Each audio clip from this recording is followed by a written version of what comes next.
সাকিব আল হাসানের গেছে যেদিন একেবারেই কি গেছে? কিছুই কি নেই বাকি? না, সম্ভবত নেই। তিনি সব দিক থেকে নিজের ক্রিকেট ক্যারিয়ারের সবচেয়ে দুর্বলতম অবস্থানে আছেন। ইন্ডিয়ান প্রিমিয়ার লিগের নিলামে তার নাম তোলাই হলো না। মানে কোনো দলই বুড়ো বয়সের খুইনসুই সাকিবকে কিনতে রাজি নয়। কে বলবে এই সাকিবই দুটো ভিন্ন দলের হয়ে 4 বার আইপিএল এর ফাইনাল খেলেছেন, জিতেছেন দুটোতে।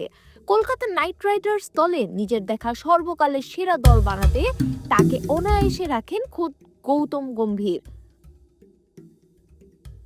কিন্তু ওই যে জীবনানন্দ দাশ বলে গেছেন, প্রেম ধীরে মুছে যায়, নক্ষত্রেরও একদিন মরে যেতে হয়, সাকিবদেরও তাই চলে যেতে হয়। আর সেই চলে যাওয়াটা এতটাই করুণ যে আবুধাবি টি10 লিগেও তিনি 1 ওভারে 25 রান হজম করে বসেন। লেবুর সুঘ্রাণ আরো বেশি, ত্বকের যত্ন আরো বেশি, চলে আরো বেশি। আপনার পকেটে কি বিদেশি না বাংলাদেশি? অবাকা যেদিকে যায় সাগর শুকিয়ে যায়, সাকিবেরও এখন তেমনই দশা। আবুধাবিতে শুরু থেকে নিজে পারফর্ম করছিলেন, কিন্তু দল একেবারেই ব্যর্থ। সাকিব আবার দলের অধিনায়ক, প্রথম 2 ম্যাচে নিজে পারফর্ম করলেও দলের জয় নিশ্চিত করতে পারেননি।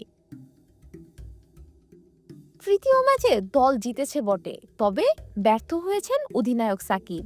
ব্যাটিংয়ে তাকে নামতেই হয়নি, আর বল হাতে 1 ওভারে রানের পাহাড় গড়েছেন। তৃতীয় ম্যাচে বাংলা টাইগার্স দলে বল হাতে সবচেয়ে উজ্জ্বল ছিলেন রশিদ খান।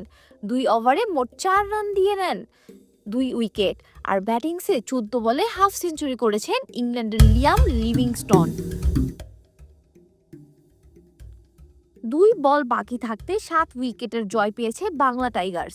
কিন্তু যিনি ছিলেন সত্যিকারের টাইগার, তিনি আজকাল আর নামের প্রতি সুবিচার করতে পারছেন কোথায়?